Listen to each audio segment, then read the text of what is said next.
Where shall we start, Lewis? Because on the notes, there's a lot of stuff going on in the world.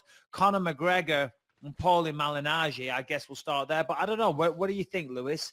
Is that a great place to start? Sure. The fight discussion? Sure. Let's, I mean, look, we do have the fights this weekend, which you're coming into town for. I'm very excited about. Thursday night, we're doing a live show. Yep. Thursday night, 9 p.m. Thursday night, 9 p.m. Cool. Got it. Thursday night, 9 p.m., we'll have a live show, Eastern Standard Time. You guys could listen live or watch live at gasdigitalnetwork.com/live, which, by the way, you can watch the shows live every week, every Monday at 3:30 p.m. Eastern for free. So, but yeah, I guess let's talk about Paulie and Conor, which is, I guess, big news. Not really. It's not really big news, but it's kind of fun, gossipy little news. Yeah. There you go. Perfect. It's gossipy. You know what I mean? And Conor's the type of guy who always brings those kind of, people are interested in what's going on. I'm hearing reports that they're trying to make the fight between Malignaggi and Conor. Of course, Malignaggi is trying to make it happen. He's saying that he's not. Do you have any direct quotes, tweets, or anything you can read out there? I don't remember them off the top of my head. Do we have anything, Harrington? Yeah, Harrington has some stuff. What is it, buddy? I have it right here. McGregor's trying all he can to keep himself relevant as best he can, even going as far to calling out these Japanese fighter Nasukawa. That guy just did an exhibition with Floyd. I don't think he was intended to fight guys as big as Floyd or Conor. That physically big is a very small guy. It was a one-off situation. Conor's not the same. He's not Floyd Mayweather. Floyd doesn't lose. Conor loses every year. Yeah, well, it is weird that Conor's calling out Namaka Nakamura. Whoa. Tenshin Nasukawa. Have a bit of respect, please, when you say his name. I will not hear of any Nakamomo or anything like that. That is disrespectful, Lewis. I apologize. Thank you. Somebody got a call from his agent and be like, listen to me, you really offended Nakamumu's people. And, yeah. If you could just get his name right on the next podcast. Yeah, exactly. I did see that tweet recently. I'm sure most people did, where Conor was like saying, okay, let's do a exhibition bout with Tenshin over in Rising. I think that was just him having a bit of fun. I don't think there was any seriousness to it. But a fight with Malignaggi, there might be something there, because Conor likes to get paid. He likes to earn money. I know they're trying to do the rematch with Khabib. I know the UFC are trying to do that. If Khabib's father is to be believed, they offered him 15 million and they came back and said they want 30 million to do the fight. That's Khabib's father, not me. I haven't heard that from anywhere, but that was what Khabib's dad said. They have no reason to lie, though, right? I mean, Khabib's father? No, for sure. And from what I see from Khabib's father and the way he carries himself, and my dad hung out with Khabib's dad in Moscow recently and said just a great guy, very, very, very honorable man. So I can't imagine he'd be the type to go out there and be lying in the media. Now, Malignaggi, going back to that, Malignaggi, he's retired. He's working as an analyst and a commentator and stuff for Showtime and the boxing fights. But you can't tell me that the allure of a big payday for taking on somebody that's only had one boxing fight, that's intriguing for Malignaggi. Of course it is. So I think he's trying to stir the pot and maybe drum up some interest and make that happen. Yeah, no. I mean, obviously for Malignaggi that makes sense. But for Conor, to be honest with you, you got to start looking at what makes sense for Conor. And, if I'm Conor's people, I'm like, dude, let's just fucking get a couple W's. Let's get a couple dubs in the win column. Losing to Mayweather, losing to Khabib, you're not, that stock is going to keep on going down. If he fights Khabib again, I don't give a shit what way you want to slice it. I think Khabib just has Conor's number. There was nothing that I saw in that fight that made me think that Conor could win a rematch. I think that a Malignaggi fight, it weirdly, as people say it, I get excited. I'm a fan, right? I go like, oh shit, that actually sounds awesome. They've had the public beef for a while. The rumor was, I guess, that, I guess Conor put out just a clip of him having a moment against Malignaggi, and Malignaggi was pissed because it was like, he's putting out sparring footage, making him look bad, when the reality is that apparently he handled Conor in sparring. Either way, that story and that bad blood sells. I'm fucking, out of everything that's been said about Conor recently, I'm sort of more excited about that than any of the other prospects. Yeah, absolutely. Sorry, I'm trying to listen to you, but Alfie's barking his fucking head off. Put him outside! My God. He's got no balls. Come on, doggy. What are you doing? Lose my mind. Well, he's got balls. Give him put a him week. outside, dog. Oh, did you get him the fake balls? You got him the nudicles? Put him out. No. Baby's barking like fuck. Put him out. She's like, I can't put him out. It's raining. He's a German Shepherd. He's German and he's a shepherd. Okay, he's a German Shepherd. It's fucking cold in winter. Okay, he can handle the Californian rain. Okay, He's German and he's a shepherd. Put him outside. he's a fucking German Shepherd. Okay, so go outside and round up some sheep, do some stuff, take a dump, do whatever you want. Stop distracting me and barking so loud in this half mansion. Acoustics echoes like a motherfucker. You need to fill it with understand. more furniture. That's it. It's just too much. Too much. Let me ask you this: if you were at home and they said, okay, $100, which is what the Mayweather McGregor fight was, I think, or something like that, would you pay $100 to watch McGregor versus Malignaggi box? No stream. No. Straight out of your pocket. All right. Likely not, but probably. I mean, there's two things here, right? Like, if it was yes, I'm watching the fight. That's the answer. I'd more than likely go to a bar or I'd go to a friend's house. Usually me and a bunch of buddies get together. We'll go down to Ralph's house or Big J's apartment, Ari Shafir's place, and we have 10 people there. Nobody really gives a shit about money. Like, it's not like $100 to our crew isn't a big deal, right? So I'm just saying that if I was alone by myself, I probably just wouldn't spend the $100 on it. It's not worth the $100 to me. You're right. And I don't think it's worth the $100 to the average person walking down the street. But the average person down the street doesn't really fucking know. And it's Conor. Conor has enough to sell that fight.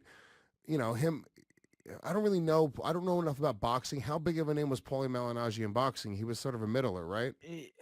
Yeah, I don't think listen, he had a name. I knew his name before all this Conor talk, all their beef. I knew who he was. I was aware of him.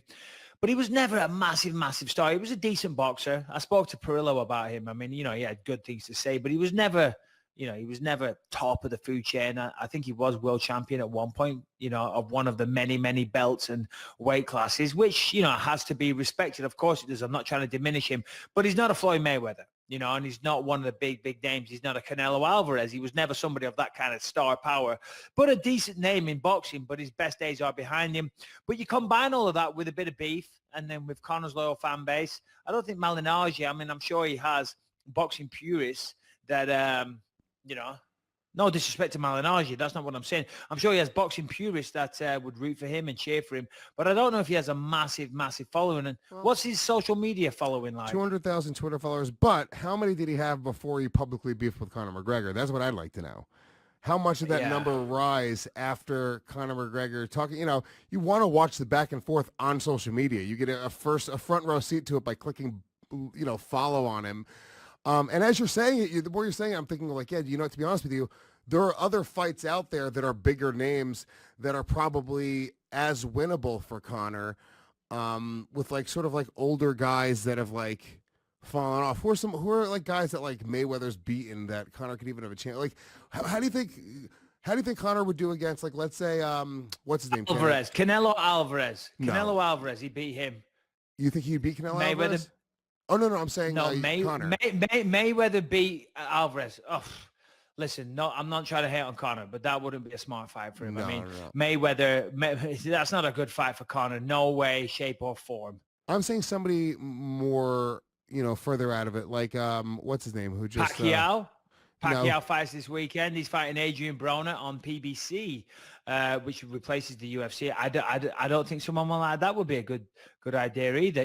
Listen, the Mayweather style in that first fight kind of played into it. He's not a Mayweather isn't a knockout guy. But what I did want to get to this whole thing was, though, I didn't want to break down Malignaggi versus that, is that this all kind of started, I think, well, it didn't all start, but Khabib posted at the weekend, didn't he, the picture of him choking out Conor and said, you are going to live with this shame for the rest of your life. Pull that because Conor did talk some shit on Instagram. I forget what it was. He said something. Pull up Conor's thing. He said something. So then Khabib responded with that. You will live the shame for the rest of your life. B.I. ... McTapper. And then Nate Diaz chimes in. I slapped your head.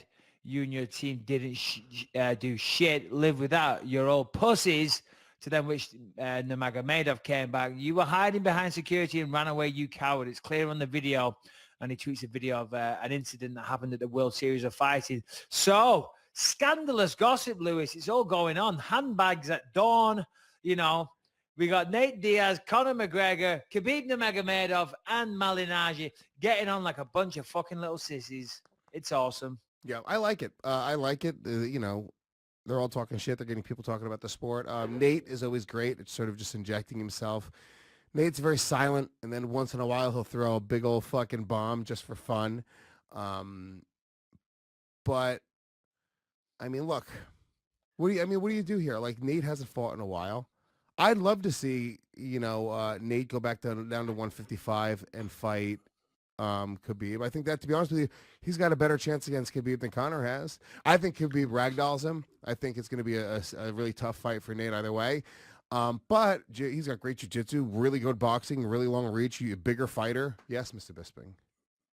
Thank you, sir. Did you just say you think Nate has a better chance against Khabib than what Conor has? Is that what you said? Yes.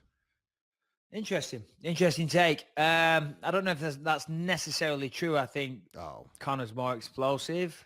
I don't know, actually. No, that's an interesting question, interesting topic of debate, because Nate has a better gas tank, so he wouldn't gas. I'm not saying Conor gassed in that fight. I actually think in the Khabib fight, Conor had an improved gas tank. You know, he definitely made some improvements there.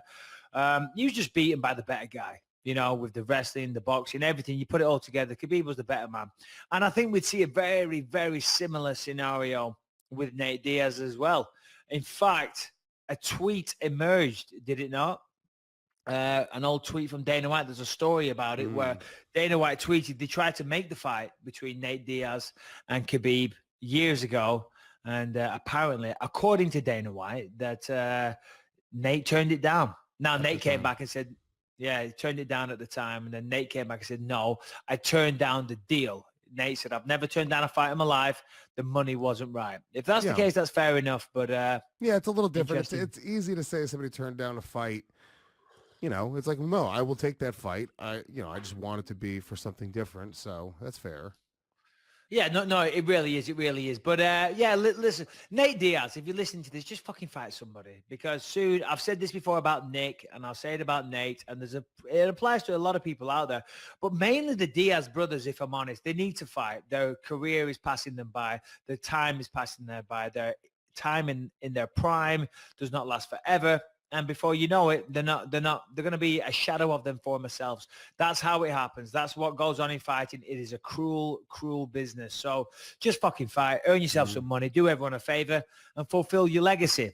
What else we got, Lewis? Well, who's the fight you want to see? If Nate came back right now, you know, he's only going to take a big, huge fight. And the reality is, the way the UFC has been, I mean, they recognize the opportunity with Nate Diaz. You're not going to put Nate in anything but a big, huge fight. It was remember they were going to put him against Dustin Poirier, and that was weird. It was almost like really? It was, and Dustin's unbelievable. It just didn't feel like a super fight, and it feels like the Diaz brothers, Conor, these guys only go into super fights. But even with the booking with John Jones and Anthony Smith, it seems like the UFC seems to be leaning back toward just putting on the fights that should happen, which is great. Yeah, going back to who Conor should fight, it's like what you said before. If he keeps losing, that's not good for the brand. It's not good for the stock. And you know, I think if he was to fight Khabib again, which they are trying to do by all accounts, he loses. You know, so he lost his last two in the UFC, and then he lost to Floyd. It would have been a while since we've seen him win. And as I said, that affects your star. If I'm managing Conor McGregor, and if I'm the UFC, I do the Nate Diaz rematch. You do the third one because there's a very, very strong possibility. More than likely, I'd put my money on Conor winning that fight. It's a massive fight. It gets Conor back in the win column.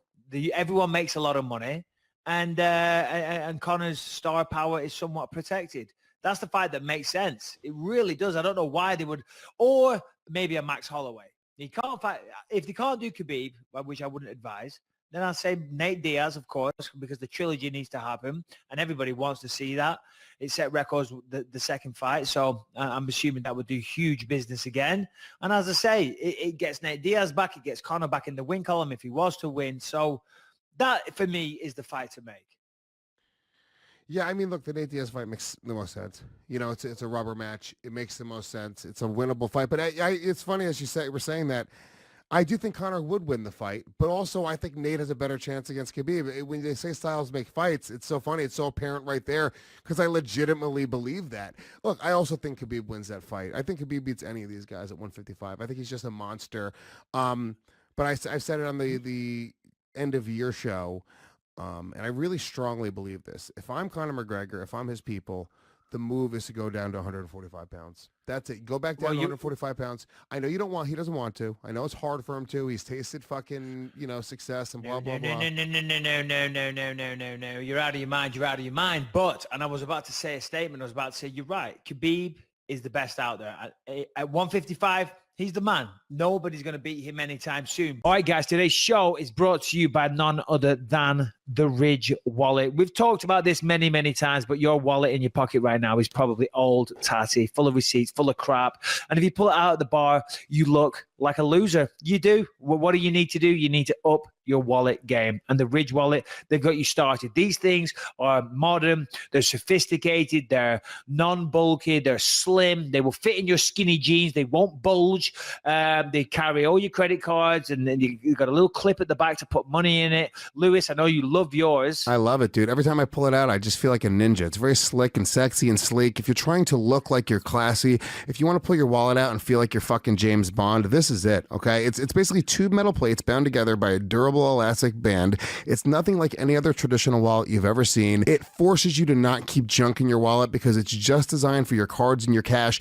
Really, really cool. Really cool product. I love it. Everyone that has it here at Gas Digital loves it. I know, Bisping, you love it. So we have a pretty great deal here. If you guys go to ridgewallet.com, that is ridgewallet.com/BYM, or use the promo code BYM in the link in the description, you save 10% off your entire purchase. So grab your Ridge wallet right now. It gives you a lifetime warranty, so it'll be the last wallet you ever buy. Once again, that is ridgewallet.com/BYM.